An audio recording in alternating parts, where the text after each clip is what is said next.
And welcome to our live discussion, the Itty Bitty Nerdy Committee. I'm Beastie Boy. I'm Table. I'm Red. It is I, Shino Brando. And we'll be discussing recent news from across the multiverse, live from video games, anime, comics, and more. And stick around after the news to hear us discuss a newly released comic of the week. And so I shall start us off with some good news. Such as Space Jam! It's your game. No, I'm joking. I'm not going to do that song. We don't want to get copyrighted. But nonetheless, we have some actual images from Space Jam, aka A New Legacy is the title for it. Right on. Okay. So, as we know, LeBron James is going to be the main headliner as per se, compared to what Michael Jordan was, like, so the human counter for this or character, of the series. Okay. But now we also have some images of what the character is going to look like in the movie itself, with the 3D animation, and as well as some spotlights of different guest stars coming on, such as Don Cheadle and many more. And there's a lot of people that are that are going to be surprised. About certain guest appearances from. I think the list was supposedly. The Matrix, Mad Max. I don't know if some characters from DC or not cameos. Yeah, and you want to know why though? Why? So on the description of what this the story is kind of like laying around, LeBron and his son get trapped in a Warner Brothers multiverse while Don Cheadle's character algorithm per se. Of course. Yeah. Oh my God. Yep, it's literally AL, then G is the middle name, rhythm. That's how it's spelled. I do not kid you. Okay. Yeah. So basically that Al-G will try to steal LeBron's Instagram followers, and then again some of those cameos, like I mentioned, from there. So John Cheadle obviously looks like he'll be playing the, I guess, villain counterpart for the series, and then we'll get some other cameos besides obviously the Toon Squad itself. Okay. Yeah. So are they up against the Monstars? Like, what's going on here? There's no exact full details yet. That's the only thing. So I think this story might be not going with the Monstars exactly again. It might just be going with this multiverse situation. Whoa, so like LeBron James and the Looney Tunes versus like Batman and like you know what I mean? Like Mad Max and Godzilla. Literally, just I don't know what they're gonna be pulling, but they're pulling something with Warner Brothers in it. So because that is a multiverse they're like per se gonna be around, right? So yeah, we'll see. Everything will come back to Looney Tunes, as all things should be. Yeah, right. Most likely, yeah.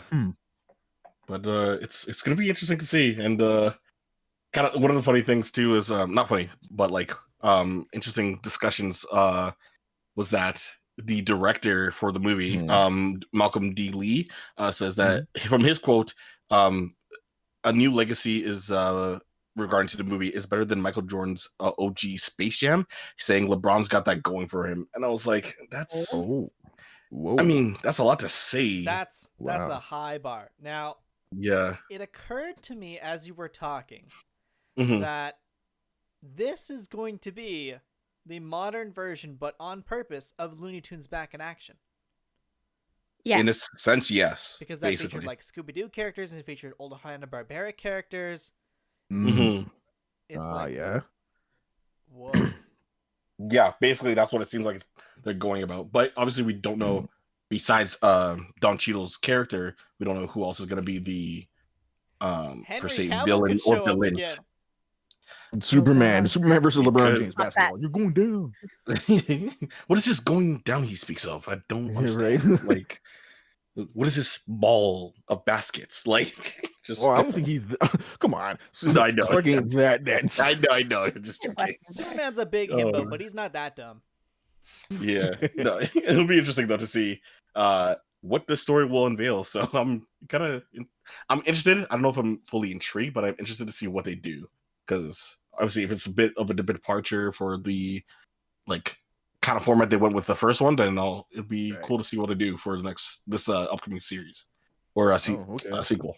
But yeah, right on. Okay, Minor aside, sequel reboot kind of. Sorry, the first time I ever consumed adult baked goods, you know, yeah, the real professional ones. Yeah. My roommate and I, who had shared these snacks, decided to try and watch Space Jam, and it was one of the worst experiences of my life. Don't watch Space Jam after being anything less than totally clear-headed. And here's the weird part about that movie. Space Jam 1 is surprisingly timely for what's going on in this, Gestures Bradley. Like, a whole bunch of the characters, a whole bunch of the basketball stars are under a quarantine. There's tents all over everything. They ask people to stay home for a while. It's a weirdly timely. We also have to make this movie because we have to get away from the first movie, because the first movie soundtrack's like surrounded by R. Kelly, and he's not a good person in the media. So we got to separate. Yeah, we got to separate ourselves from that movie period and make something new out of Space Jam instead of relying on the old Space Jam. So here we go. Yeah. Do you think they're going to do another version of Welcome to the Jam? They fucking better. Most likely. I hope they're gonna pump out a soundtrack for sure, man. You know what I want? I want a new rendition of that over the years. I want a new rendition of Fly Like an Eagle. Oh my gosh. Jesus. That'll be interesting. That's the song I want duplicated from that soundtrack. Honestly, I'd rather remix done by Fall Out Boy. What? Soft. No. We know Warner Brothers. They'll throw money at a soundtrack for no particular reason. Yeah. Suicide Squad. Yeah. Damn. Only they throw. Well, what else you got for us, man? I am giving a slight reminder to the anime fans in JoJo universe.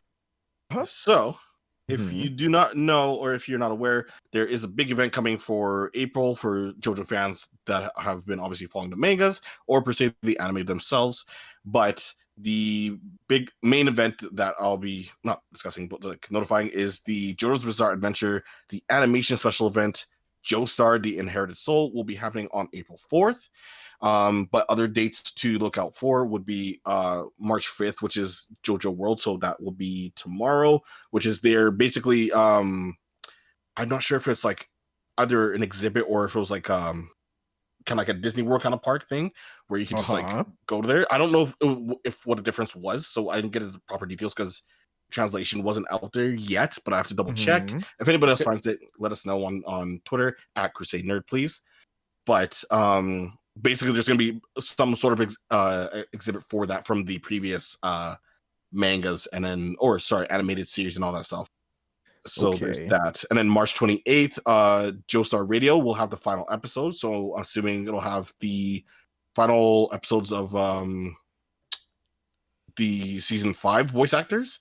I'm not sure who, but I'm most likely assuming it'll be Giorno's voice actor and then someone else of per se companion wise.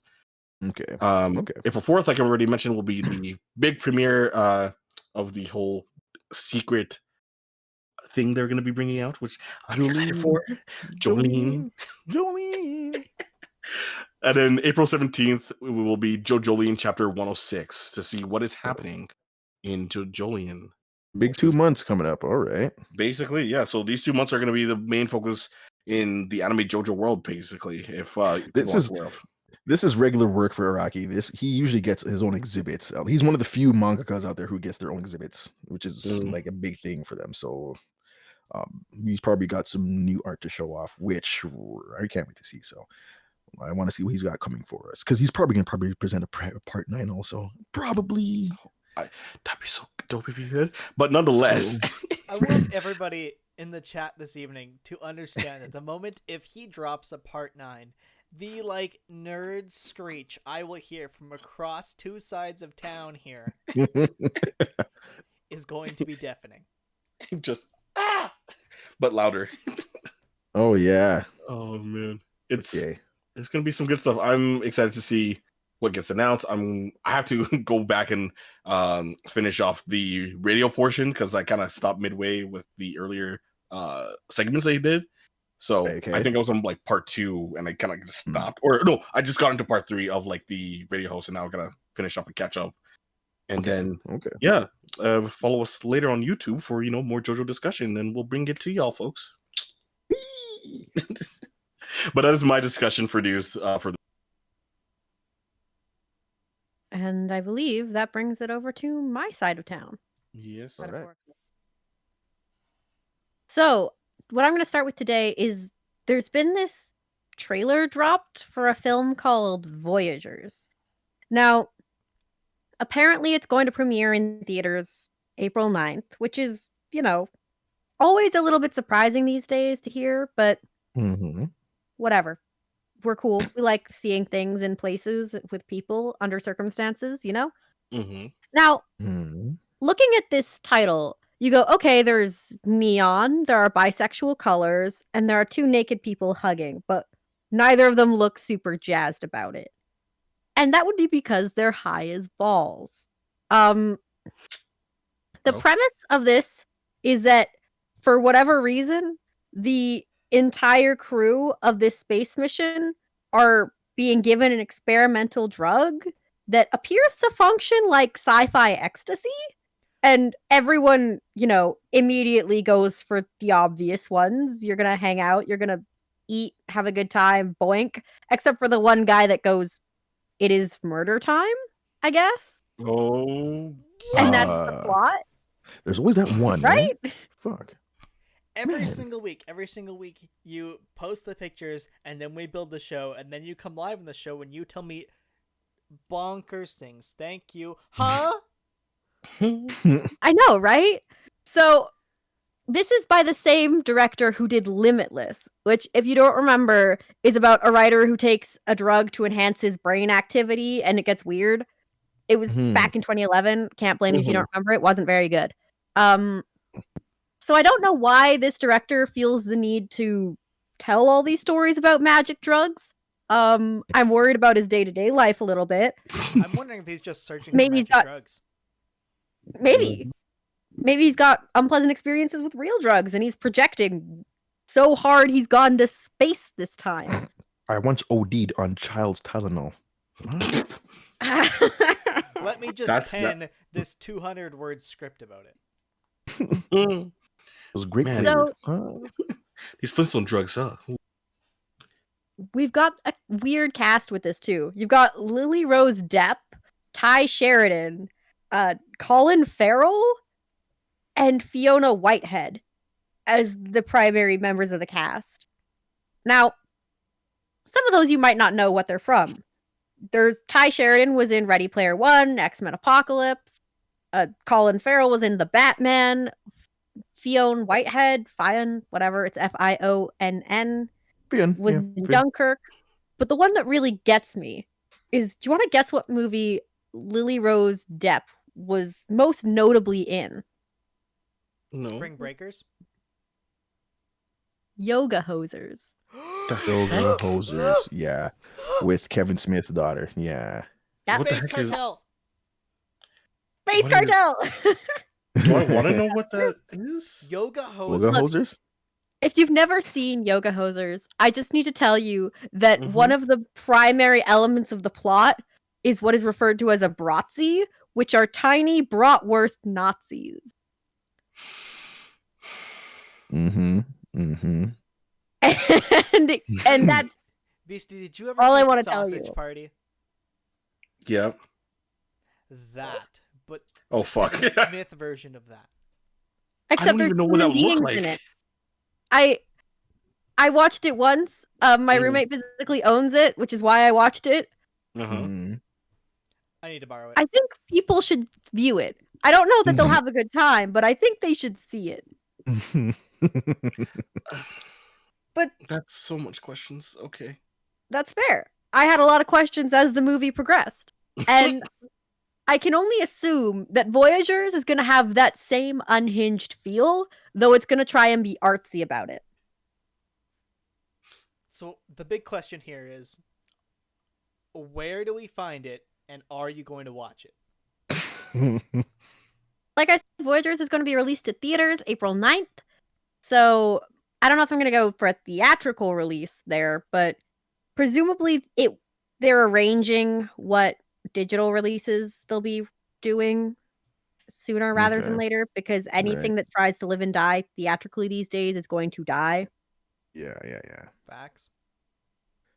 Okay. Well, I don't know. I just can't get over the tagline. What does it feel like? I don't know. Drugs in space. I mean, you're not wrong. Yeah. Transitioning There as you- best as we can. Yeah. Yes. Table On the made a other script. end of There the you go. spectrum, Yeah. we're pulling up something that actually makes sense and has history. So every single one of us has heard of Tom Clancy at this point. If you've managed to live in the modern era without hearing that name, I envy you. hey, Yeah. Are you alive? yeah, just ignoring all media, I guess. Go outside So- and touch grass, my friends. One of Tom Clancy's biggest characters was John Clark.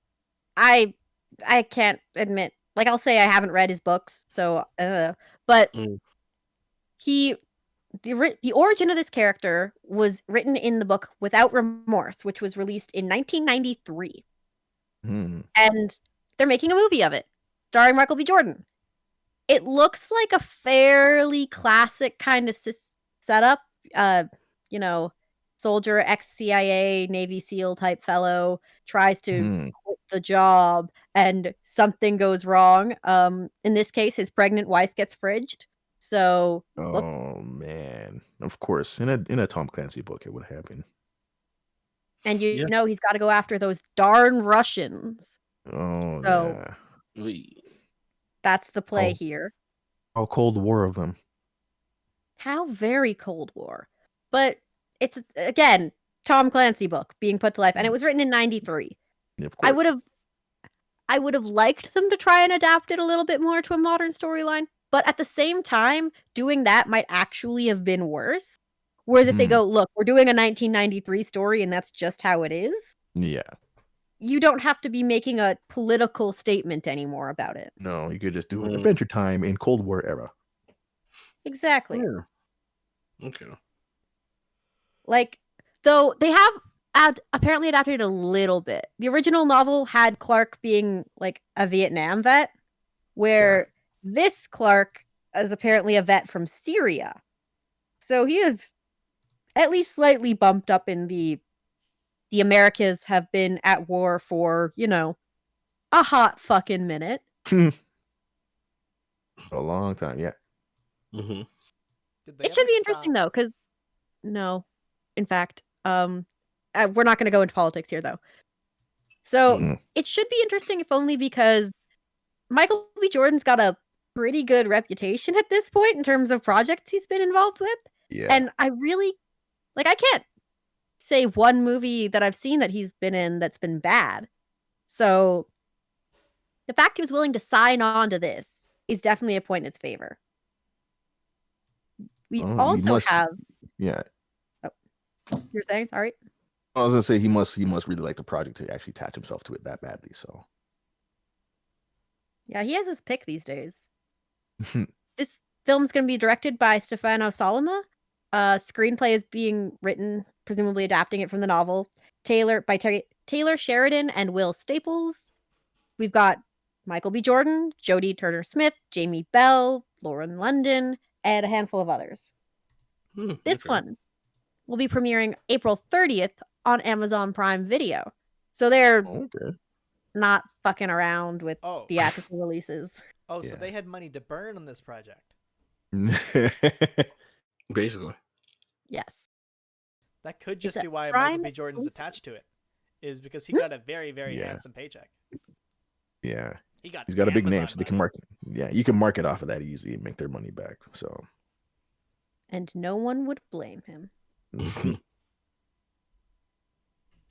Yeah, I mean, I don't watch these kind of movies these days, I'll be honest, because simply, there's only so many dead wife revenge quests you can watch before you accept that all wives are dead. Talking you, Liam Neeson. Looking at you, Liam Neeson. But I might take a look for Michael B. Jordan. I'll say in my opinion from like seeing the trailer, like I immediately was like, they just John Wick this? And I was like, wait, hold up. Because like I immediately thought of like the wife. I was like, no, not that kind of story. Not the same, not the same. Not the same, no. But like in the aspect of like, and I'm assuming he got tactical training too, like of like how he's basically going around as one of the soldiers or like special agents of the said movie. Yeah. Like he did a good job.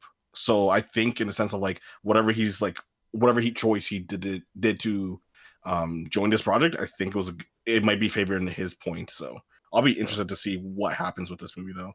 Sounds very Tom Clancy like with his very very stationary names. Jack Ryan, John Clark. Just very true. A lot of white dudes. I don't know what to tell you. But this time it's a black guy. Yeah, this time. Yeah, that's what I got for this week. 2 movies that are very different. One of which I will see. One of which I think I'm gonna make my roommates watch with me. It's gonna be great. Right. SC Leah Haido in our chat says, I watch exclusively to judge how well actors handle firearms. Are you a marksman? That's valid. Weird, but valid. Makes sense. Don't watch Spawn then. Shit. I do wonder though, Leslie Haido, are you counting bullets for them as they go? Like, is that how you do this? Oh. So is all Dana comes to mind? Oh, does she not know how to handle a gun? I'm sorry. My God. Yikes. Hey, speaking of waifus, I think it's my turn. Oh, what you got? I bring the announcement from earlier today that the extended trailer and the Sakurai Direct of Mythra and Pyra coming to Super Smash Bros. So, go on. This character being from the Xenoblade Chronicles franchise. I talked a little about her last week, or maybe the week before. Anyway, point is that as of today, and in fact, as we're speaking right now, she is released to the public. So, Mythra, the white and green and blonde-haired girl, is very quick, moves across the stage about as quick as Sephiroth does, and for those with base game, Sheik. Pyra on the other hand, the red one, moves like Link. A little bit heavier, but hits like a tank. And so this is the reintroduction of the character swapping method that was brought to us in Melee with Sheik and Zelda. And so you can change between Pyra and Mythra anytime you want, simply by pushing down a B. What I find very interesting is the skins. And I have learned some techniques when it's come to putting on this show. And so we're going to take a look at some of them. All right. Right from the Smash website. So we've got their base skin, a green skin, because I don't know, slime waifus or something. I don't know. Sure. That's to from what Sakura was talking about. It was related to the characters, one of the characters in the game. So that's what the reference was for that. Yeah, I know. I'm just making it funny. Here they are inverted. Son of a bitch. Here they are inverted, which is just gonna fuck everybody up. Oh yeah, Here they are. just for chaos. Here they are. As I forget what the driver's name is, but the blade is named Dromir. He's a big white cat guy. He also hangs out on the stage the same way that Joker's friends from Persona hang out on his stage. Mm-hmm. We have these nega colors that I very much enjoy, personally. Make them look all evil, I believe, are Sakurai's official lines. And then we have this one. Sinister aesthetic. Just kind of. So this one gives me, I'm sure, yeah, it's another reference to another character. However, in the Xeno franchise, there's a game called Xeno Saga. And there's a character called Cosmos, who brings out this very similar aesthetic with the blues, the reds, and the whites. Okay. So I want to say that those are all tied together because this particular character, Cosmos, shows up and is meaningful to the plot of Xenoblade Chronicles 2. But I haven't gotten that far. I couldn't tell you how. The last thing I want to show from the Mythra's announcement, well, Mythra Pyra, is the Miis and the unfortunate case of Shino being right and wrong at the same time. Here we go. So Shino for Smash.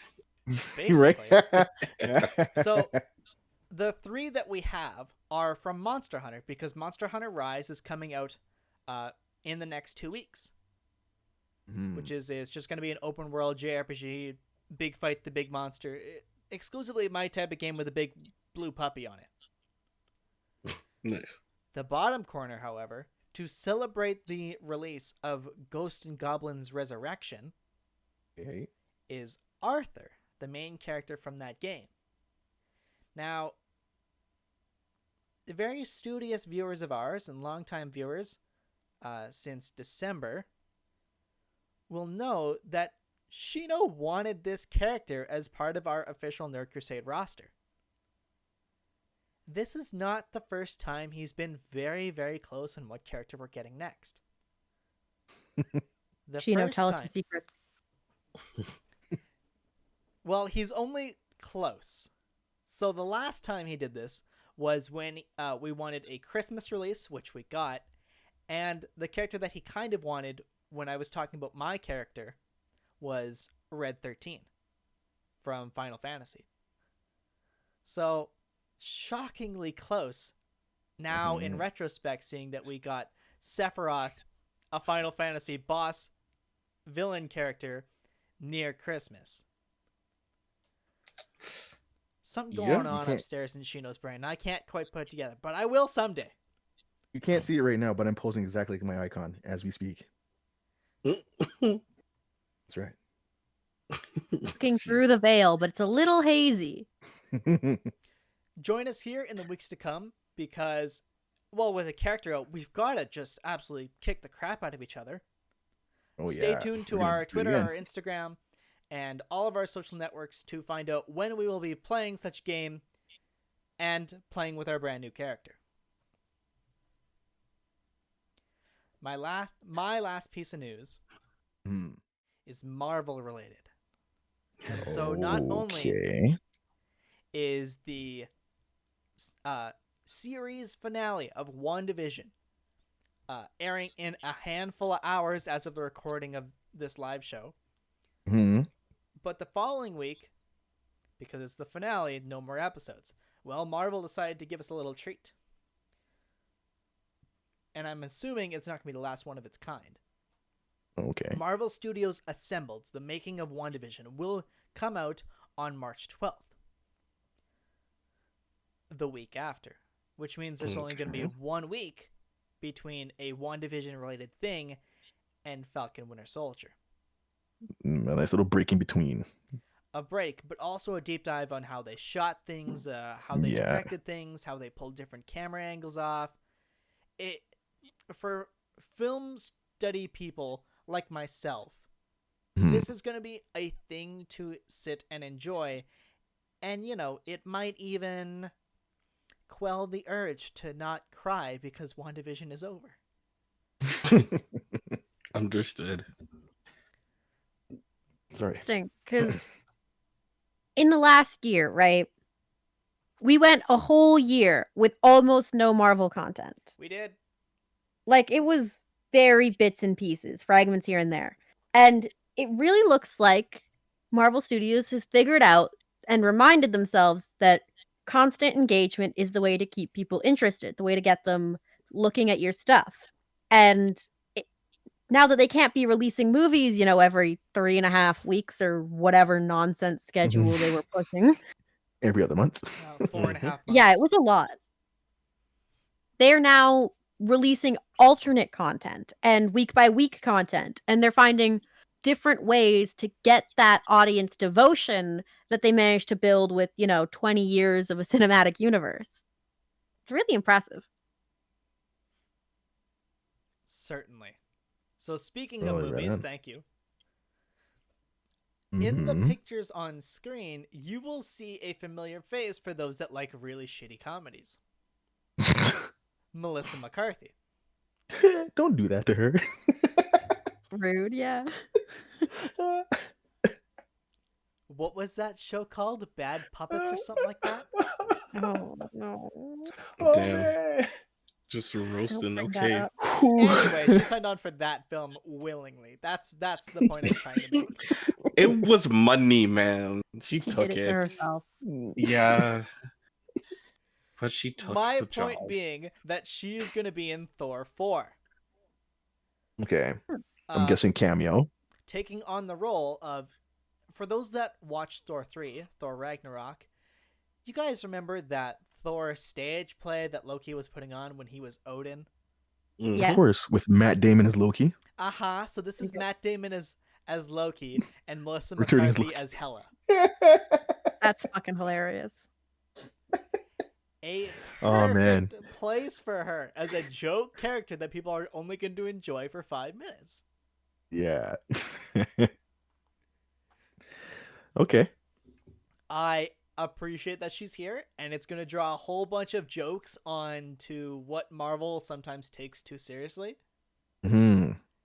And who knows, we might even get a jab at the fact that the character in Thor Ragnarok and the character in Endgame are two very different Thors.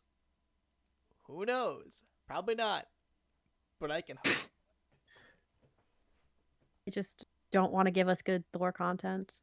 No. It is how it is. Let him keep the eye patch. The eye patch was thematically significant. Yeah, it was pretty cool, and he looked kind of awesome with that on, man. I'm not gonna lie. Let him keep the beard twisty things that he did when he summoned lightning in Endgame. Best look on Thor. Changed my mind. I don't know. I'm a fan of the short haircut, man. I don't know. A debate for Thor a different hot. time. Agreed. Yeah, man. I kind of crush on Hot God too. I like Thor. Stormbreaker, please. We know what we're about. That's right. And that's it for me. I believe there's one person left with some more movie news. Oh yeah, Is there? little tidbits from my end over here. So, you guys know how long Godzilla vs. Kong is really gonna be? How long?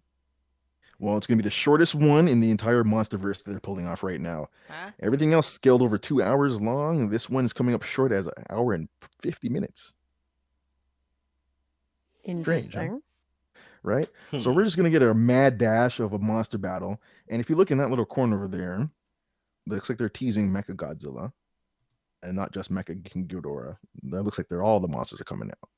So in this hour and 50-minute endeavor, it's probably gonna be fast paced, probably gonna be huge, and we're just gonna have to wait till March 31st for it to come out.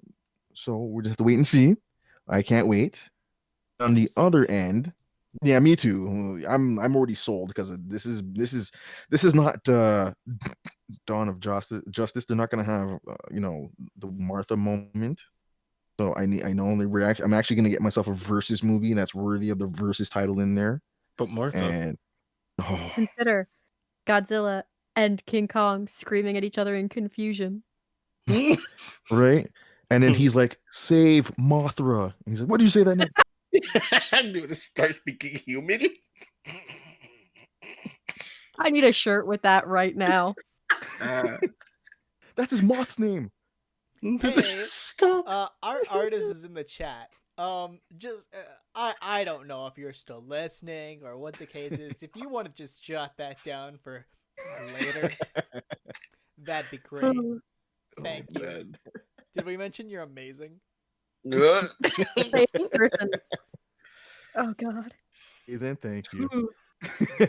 And on the other end of stuff, I know this news is gonna make someone happy. Red. Is it me? It's me. Yeah, you're a big Justice Society fan, right? Oh no.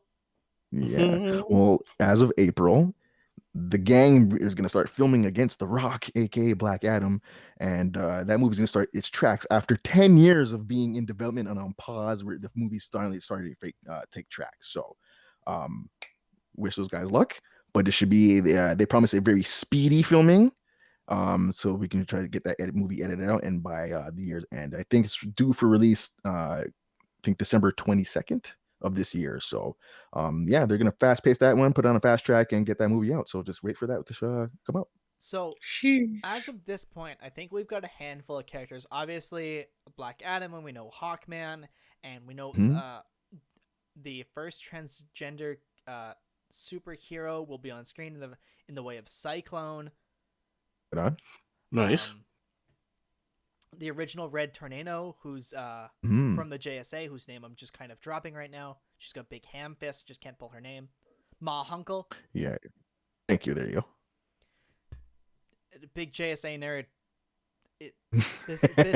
My love for the JSA will come to fruition, dear viewers and listeners, much later on. But for now, it's on the calendar, folks. But for now, I cannot wait to see the original superheroes come up against Black Adam. Yeah. The ruler of Kahndaq. And I believe this one is taking place same universe as Shazam. It's gonna take place way before, so it's like years and years before Shazam ever took place and Superman's appearance and such and such. So we're gonna be getting like a precursor stuff kind of deal, and I think they're gonna start releasing little tidbits about it as the year goes on. They promise us to give you like little bits and pieces here, but keep you still in mystery for this big old movie, because if all goes well, this might be a nice little jump off period for them to start something new and kind of focus away on the other guys and kind of focus on the other heroes JSA of that era of time. JSA Exactly. movies, Wildcat movie. That's $160 million movie. That's it. You don't need any more money. There you go. So wish them luck. That's Things great, are happening. but a dude in a big cat costume. That's it. That's all it is. No, man. You could do a real Black Canary. Anyway, I'm gonna go off for too long. Yeah, don't worry. Things are cooking, man. Things are cooking. I'm just optimistic that if they can get traction with some lesser known names in any way, that they'll stop pushing, the big three, the Trinity, and the standard Justice League model so hard. Because for all that I love these characters, they've had their time on the big screens over and over again, and it'd be nice to see some fresh faces. Right, especially after Diana's last hiccup of a movie. We might need a break. And honestly, the Snyder cut might be the nice little bookend that we need. And here, shut up. Watch this shut up now, and it's over. And we start something fresh. So, on that note, because I believe that's coming out next week, if memory serves me right. March 18th, I believe. 2 weeks from now, just barely. Yeah. 2 weeks exactly. Yeah, 18th, 19th, whatever. Yeah, it has been said that movie is going to end in a cliffhanger. Apparently. Rude. If they tease me for 4 hours with the story that should have been told the first time, and then tell me, but we planned for a sequel. Kill them. Red, are you ready? I'm just going to lose my fucking mind.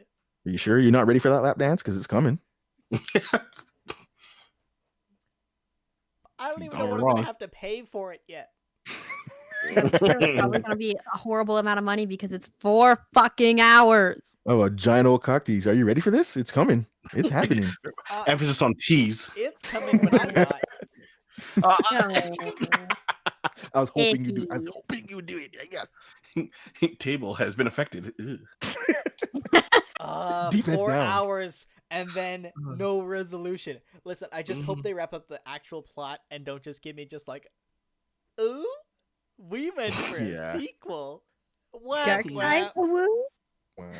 Well, we'll see, man. I mean, it is. After all, look, I'm gonna say it once. It is Zack Snyder, so don't put too much faith into everything, right? But it might just be. It just might be that much better than the Whedon cut. So there's that benefit at least. I have faith that it's gonna be better than that for sure. Oh yeah, not a high bar. Exactly. Oh no. But my other concern is that it won't be like good. Like it'll taste the same as like Watchmen, but 4 hours. Okay, I like, know what you mean. Watchmen's fine and exists in its own right. Yeah, but it's not. It's not gonna taste good. Oh, well, I mean, there's like, look, from the Whedoning, that was like a 2-hour cut. You're getting 4 hours. I mean, there's that much more to tell, I suppose. So it should be better. It's just a very large, poorly seasoned steak, is what you're telling me. Maybe you might have to eat it with ketchup. I don't know. S&P is not for me. The way you said steak and ketchup in the same sentence even bothered me. Yikes. Bruh. Well, that's my news. Again, it's The Rock, though, and Black Adam. So that might just be way better. We just have to wait and see. Solid maybe. Solid maybe. That wraps it up for our news this week. Table. Yeah. Do you want to tell a little bit of the backstory of how we came across the book we picked this week? I mean, I was minding my own business, going about my day, as one does, and I get just a message from Red. Now, this is not infrequent. Red sends me a lot of messages, some of which I actually read, and this one was just the image of a cover, and we're doing this one on Thursday. And thus we are doing this book.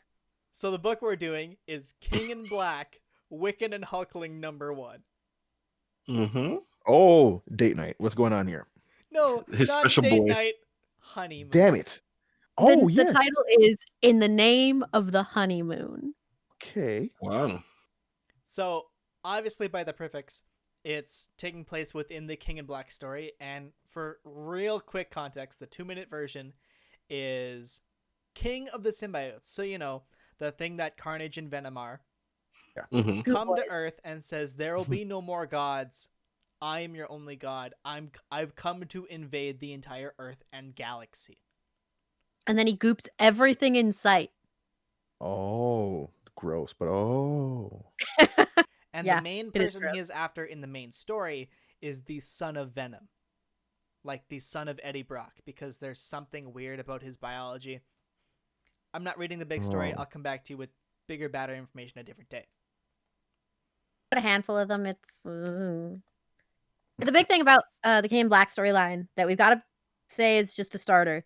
If you're not into weird semi-body horror, this probably isn't the event for you. Because not all of the books commit to that aesthetic as hard as others, but given the nature of weird symbiote stuff, it's kind of a prevalent theme throughout, whether you like it or not. If that's not your cup of tea, you might want to just TLDR most of this. But that's what we're here for. So, this book is done by Teenie Howard, who does amazing work on the rest of the King in Black series, so please go pick up their books. Luciano Vecchio as the artist. Espen, Table, you want to try that one?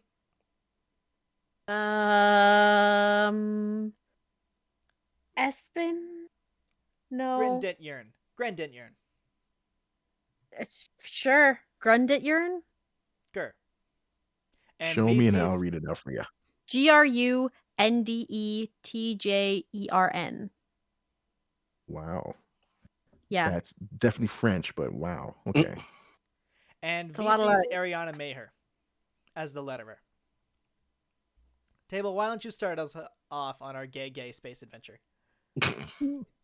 So we start off with a ship getting gooped by a dragon. And Ooh. basically, this was just a Kree vessel going about doing its scouty type thing. And a bunch of the symbiote dragon things that are now swarming the universe, one jumps them.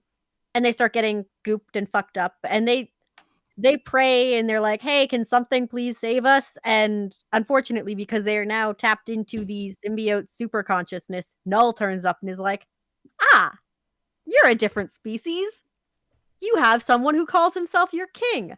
Go find him and decapitate him, please and thanks. Except he doesn't say that because Null doesn't have manners and was raised in a barn. Wow. Okay. Hard cut to the palace. Okay. Where Hulkling, the son of a Kree and a Skrull, has taken up the mantle of his rightful place among both as the Emperor. As the Emperor, he has to do stuff like bless a ball of dirt. Okay. It's some sort of ceremonial like, yes, may your crops prosper and your village be fertile. Hey, Plaz, your neck rose. It's fun. Stop. Shut up. The fact that this movie also, or this comic also deals with black space gunk, I'm going to have to hit you. That's fair. Wiccan says Mazel Tov, which is a nice reference to the fact, you know, that's a Jewish character. Please, thanks. Don't forget. Hey. Next page has the guy with the dirt orb looking like he's going to cry from joy, which is a little bit weird, but, you know, is what it is. And then there's some fun little banter between the boyfriends, and a representative from the Shi'ar Empire shows up and is like, hey,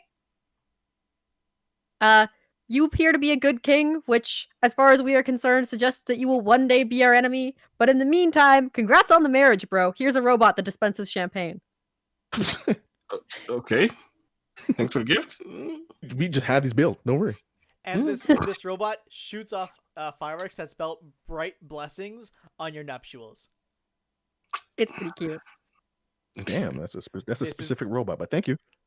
This is not the first cute thing. We will continue forward. So, right?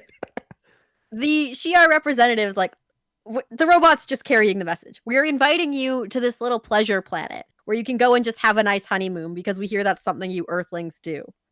And Wiccan goes, yes, that sounds wonderful. I would love to go on a honeymoon with my husband to a beach planet. But one of the accusers is like, hang on. That sounds shady as fuck. You just want to send exclusively the Emperor and his babe off to his space wizard husband away. And then what? No security? Nothing? What if this is a plot to kill them? What if this is a plot to attack us while they're gone? Like, this is sketchy. And I mean, they look like they can handle themselves, you know. Oh boy, do they. But we'll get there. Okay. So the boys go. They do. With the accuser as security.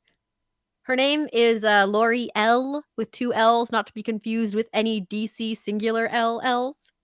Oh, okay. Marvel must have taken the L on that one. Anyway. So, Wiccan wants to get, you know, they are on their honeymoon. So, they would like some alone time together. Wiccan wants to get slooshed and have some special time.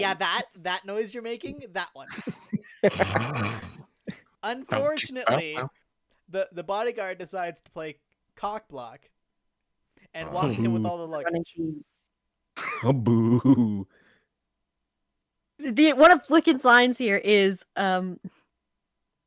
she says, my hands are now yours to command. And Wiccan responds with, yours weren't really the set of hands I was concerned with, but thank you for the update. Wiccan, over here, with the lines, my guy, my pal. The writing in this book is really, really funny and really, really sweet. And as Red and I were discussing earlier, they look so squishy. Yeah. It's a really cool art style, for sure. So, our royal couple then ends up on the beach. And they Inappropriately are close. sitting, enjoying the sun. Wiccan, I want to point this out because it's real funny to me. Wiccan's hero pants are like superstars and like they kind of give off this 3D effect. So do his swim trunks. Not wearing swim trunks. Sick. He's wearing a star-spangled Speedo. They're briefs. They don't hug him that well. They're shorts. Anyway. So they make some joke that the accuser is gonna hold an umbrella and it'll be fine. And then a shadow falls across their smiling faces. And they're like, you didn't actually need to hold an umbrella. And she's like, I'm not doing that, actually. She is also wearing an appropriately colored swimsuit. It's a wonderful bikini, hot blue lady. Anyway, Sick. the reason it's dark is there's a dragon. It wasn't me. Giant space dragon. And he's like, I'm gonna plaza necros. Giant space dragon appears and ruins their fucking vacation, okay? Yeah. Mm-hmm. So they go to talk to, the hotel people, and they get a really unfortunate exchange with this customer service person who's like, actually, our only option is to call the cops and hope for the best because we are not a priority as far as the space cops are concerned. And they're like, what? You have no security? And they're like, nope. You have no government? Nope. You have no anything? Nope. Do you want a refund? We can try and sort it out. And they're like, no, I want you to not be eaten by space dragons. Okay. Nice. So, in full hero gear, Wiccan and Hulkling fly off with the accuser running on the ground beneath them to go fight space dragons because apparently no one else is going to. Great. They get to the roof, and the accuser's like, we should probably go, actually. This doesn't seem safe. And Wiccan's like, you go get the ship. We probably shouldn't go back through. It's totally not safe. We'll wait here. They just wanted to fight some space dragons. And I want to point this out. Yeah. Is that Wiccan gives his gay space husband this look and goes, you want to fight a dragon? And the two of them fly off to go punch the venom dragon in the face. Nice. Unfortunately, there are a lot of venom dragons, and they are not easy to deal with, as, the rest of the Marvel Universe can currently attest. So... Yeah. It ends up getting a bit much. And they're like, wow, this is less fun than I would have hoped. And we cut to the accuser who's going, wow, chaos. Ooh, that ship looks cree. I wonder if they're here to help. Alas, no, it's full of the crew we saw get gooped earlier. And she's like, I'm gonna go and save some energy to not murder you. I'll not murder you now. I'm just gonna go. And they're like, yes, she will lead us to that guy who calls himself king, despite the fact Null is the only king, and set off in pursuit. Huh. Meanwhile, to escape the space dragons, Wiccan just decided to wish for champagne really hard and zooped them back to their room. I'm not kidding. With this champagne robot, by the way. Interesting. Oh, he's there. Who is lighting candles in the background as they're having another tender moment with champagne in hand. That's a one efficient specific robot, man. Right? It's doing its job. And very well. Jesus. Yeah. That's a good boy. That's a wingman right there, my guy. They're like, go on honeymoon, they say, and it's gonna be a good time. Go soak yourself on the beach, take in the sun, fight some goop dragons. Who knew? So Hulk goes, hang on, I'm emperor of a entire empire. I should probably check in on them, and takes the phone call. And then we see my boy Hulkling take immediate emperor action. You do this, I need this. Do emperor style commanding. It's pretty great. Fleet. Nice. There's one particular shot where he just looks where he's spread across 3 panels where there's some faces doing dialogue stuff behind him, but he looks so regal out in front. Right on. Fantastic.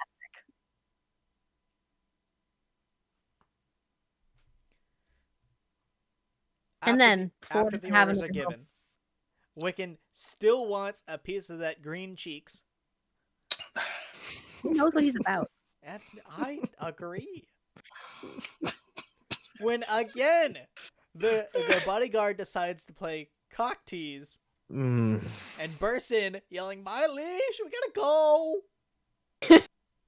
They're like, "Oh, did you get the ship?" And she's like, "No, there were goop monsters." And Wiccan goes, "Holy fuck, a lot of venoms!" Which is a fair response to seeing a whole bunch of venoms in a hallway, honestly. Yeah. Very. Well, all right. So they start to have a little fisticuff when the hallway collapses because this place was not designed for fisticuffs. And Wiccan goes, "Oh fuck, my boyfriend, my husband, he's on the other side of this collapsed thing." And Hulkling's like, "Look, I will be fine over here. You guys go get a ship and pick me up on the other side, please." So they run off to go do that while he is in the dark surrounded by weird venoms who are just going like, "We think Null is cool. We think Null is cool." And Hulkling goes, "This is my honeymoon. I was hoping to relax. This is the opposite of relaxing." You bastards! I'm gonna kill everything. Shit. Just as Hulkling is about to be surrounded by the goop monsters, who comes to save him but the champagne robot, now like blowing out a blowtorch? What? Jesus. Pause. Hold on. Flamethrowers. Hold on. I'm gonna put a little bit of time on here. We're gonna do a lapse time here, but who the fuck gave them this robot? The Shi'ar Empire. Wait, and did they build this thing specifically for all these things? Like, hey, we're gonna have it give you fireworks and champagne, and just maybe if you need it, it has a fucking blowtorch. Well, you see, it is seen in another panel that it's lighting candles, and what I imagine happens is it senses danger, then throws that shit up to 11, and then comes to the rescue. With a Like, how flamethrower. big is this robot? About the size of Hulkling's head. Yeah. Oh, it's like the size of Skeets. Jesus Christ. Okay. Yeah, pretty much. Okay. We love this robot. He's the best Right. wingman. He also just wants to see these two husbands on their honeymoon. Anyway. Yeah, you're telling me he got a fucking blowtorch. Okay, go on. So we cut to the other side of this hallway where Wiccan and Bodyguard have successfully got a ship, and they're like, "Okay, so that looks like fire and people that are also monsters. And also, is that the crew who got gooped? Oh shit." And Wiccan's like, "Look, I'm gonna go down there and grab my husband, and we'll be right back. We're out."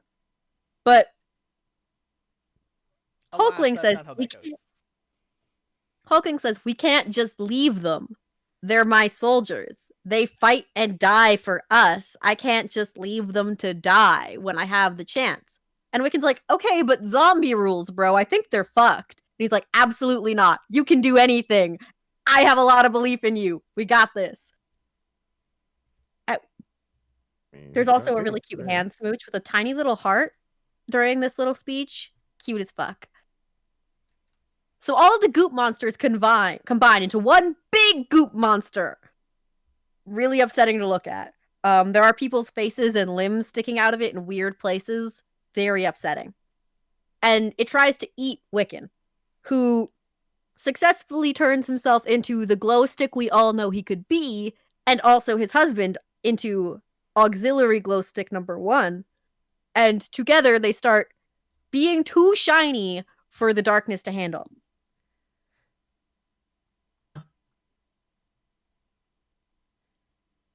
Brett, have you got a comment on these? Yes, I do. Now that they are in their shaken not stirred forms, they look like Dr. Midnight from the DC universe. Or no, Yes. Dr. Light. Oh, really? Dr. Okay. Light. Yeah, Dr. Light. Same color scheme. Dr. Midnight has Okay. a totally different one. And they just de-goopify the crew and pull them aboard. Still glowing, by the way. And they go, look, okay, we have to evacuate an entire planet. And the best way to do this is, of course, just Wiccan doing a little bit of mind control and getting everyone on the ships and then to fly following them. Is it unethical? Up for discussion. But, like, it is the most efficient solution here. Listen, so we his let it mom's slide. doing the same thing in a show right now. It's not out of the question. Infinitely less ethical. It runs in the family. Understood. Exactly. And as they try to leave the planet, it gets super fucking dark. Both because it's space and because it's full of goop dragons. So Hulkling goes, hey, can you, like, make the ship glow so that they can follow us and we can be seen more easily? And Wiccan's like, I am running on empty. If I do any more magic, that is a bad idea. And Hulkling like, all right, that's fine. We're functioning as glow sticks right now. I'll just go stand on the roof. I will go stand on the roof, extend my sword like fucking He-Man, extend my wings, and go fight them. I have the fucking power. It's a good panel. It looks great. Right like, it's a full page spread. Nice. We then cut back to the Kree-Skrull combo court, where they're like, wow, we definitely normally would have responded to that situation with extreme violence, but somehow your plan to just get all of the civilians out of there worked. Crazy. And then the bodyguard says, all right, everyone clear out. They have important duties. Shoo, GTFO, get. And basically sweeps them out with her giant hammer. And they're like, oh, is there business to attend to? And she's like, no, you guys have clearly been trying to have some alone time for the past, like, 36 hours. I was just clearing the room. But I am also going to leave, but you do need one other party. Do you want to guess who got invited to the room? The champagne robot. The champagne robot! The champagne robot gets to stay. And before the two husbands decide to, hang out biblically, Wiccan decides he's throwing off his cape just in case that robot gets a little nosy. Oh, turn off your cameras, buddy. The last line is bright blessings on your nuptials. Nuptials, whatever. Oh. So this book was so good. That's the end. It was so sweet. It was just really good. Like, it was just so wholesome and wonderful. Goop dragons get raunchy later. The Wiccan and Hulkling adventure. I like it. Yeah, pretty much. It's just a really great honeymoon story for them. Yeah, I like it. And it fits into the King in Black, and you're like, good. And the King in Black thing doesn't interrupt, like, a story being told. It's actually organically weaved into the story. Ah, c'est magnifique. Peace. Beautiful.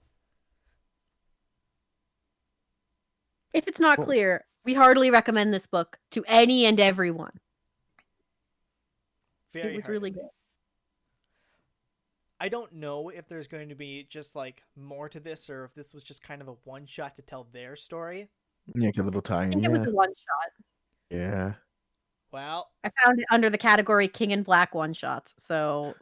Well, all I know is that this robot better be part of the remaining cast, or I'm going to be fucking upset. Agreed. The champagne robot is fucking great. Yeah, you know what? They better name him Champagne for that matter.